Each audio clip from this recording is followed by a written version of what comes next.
Hey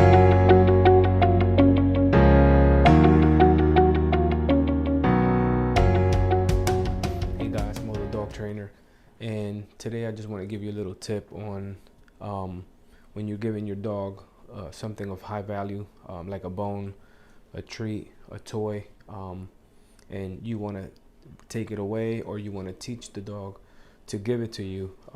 The first things you want to do is you want to have two of each, right? So if you have a tennis ball, you want to have, if your dog is fascinated with tennis balls, you want to have two tennis balls. If your dog is fascinated with bully sticks, you want to have two bully sticks or something of higher value, right? You don't want to have a high value treat and then trade it for something lower like a piece of kibble, right? Because then your dog is not gonna trust you, right? You want to build trust,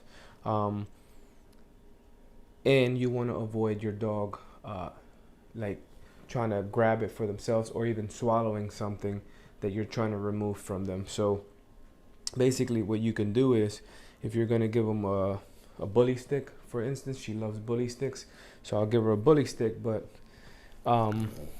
in order for me to take it away and teach her to give it to me, I'm going to have to practice with another bully stick, a trade.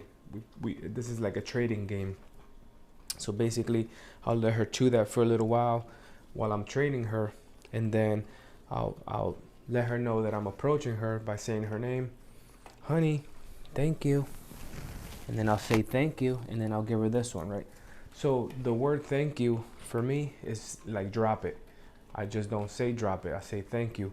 I can teach her drop it, like if I'm standing up here and I want her to drop it, I'm gonna insert that cue. But if I'm reaching towards it and I'm grabbing it with my hand, I'm gonna tell her thank you. Thank you, she knows, means to release it, and then I'm gonna give her something else in the beginning. So if I'm gonna approach her, I'm gonna say honey, just to let her know that I'm approaching her, just in case your dog is snappy. You don't want your dog biting you. You want to let them know you're coming towards it. Honey, thank you. And then you give her the other one, right? You basically trade. Because what's going to happen is, let's say if your dog's outside and he grabs a stick, a rock, and you're trying to get it away from them, and they don't trust you, they're going to swallow it, and then that's going to be dangerous for both of you, the dog and you, because now you have to take them to the vet, and who knows what happens. So first you practice this, honey, thank you. And she might move around. Good girl. So this is the trading game. You give her, you trade it for something of the same value or higher. Or if you want to teach your dog to drop it, then you basically drop it. Maybe let her sniff it. Yes. And she dropped it, and you mark it the moment she drops it, and then you give her the other one. Drop it. Yes. Honey, drop it. Drop it. Yes. And you see how she's letting it go. I'm not forcing her, and this will become default when you tell her to drop it. Now let's say I want to take that away from her, I will have to go get a treat of high value, like a piece of liver, which I'm gonna do. So check it out.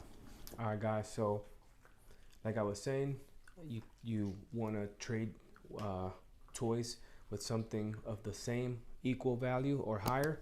Now if you want to remove the bully stick or the bone or whatever, because you just want to take it away, you want to offer her something that she loves, like a piece of liver, which she loves. Or I usually get her these little toothbrushes that she likes. Make sure you read the ingredients, make sure it's safe for your dog. She loves these, so these I normally use if I'm leaving the house. I'll give her a treat and she stays occupied for a few minutes. But I'm gonna use the beef liver to remove that toy, right?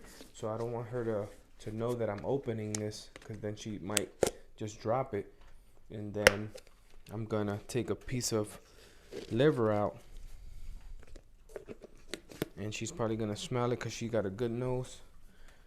And I'm gonna tell her the cue. I'm gonna break it here.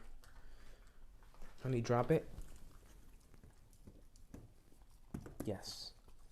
And I'm just gonna let her pick it back up as I'm training. Take it.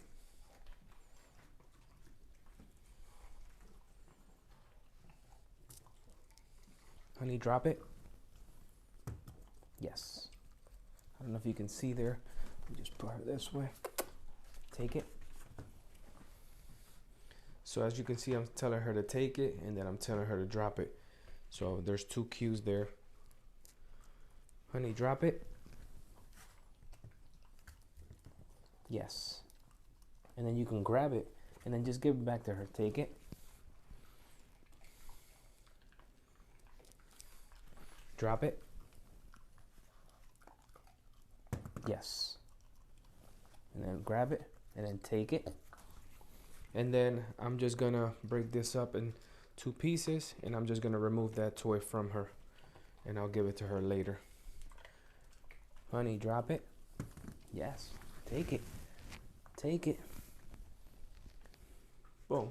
And then you traded the toy or the Kong or the bone for some food, for some liver, right? There's no hard feelings now because the reward was the liver. So every time you're going to take something from your dog in the beginning till they build trust that you're not going to take it away from them, make sure that you have something positive, something of high value, because then the dog is going to trust you, right? This is normal for the dog to resource their things because that's what they do. They resource their toys, they resource their food. It's in their nature, right, to do that. Same thing with us. We resource certain things. Pets resource certain things. So we have to teach them that it's okay if we come and take it because they're going to get something better. So just be cautious if you have an aggressive dog. Make sure you consult a dog trainer, a behaviorist, that so you won't get bit. But make sure you're doing this in a safe environment, and use positive reinforcement. Never punish your dog for growling or for even attempting to bite you. It's something normal that they do. You just have to train them, and that's it, and they'll learn. All right, thank you for watching.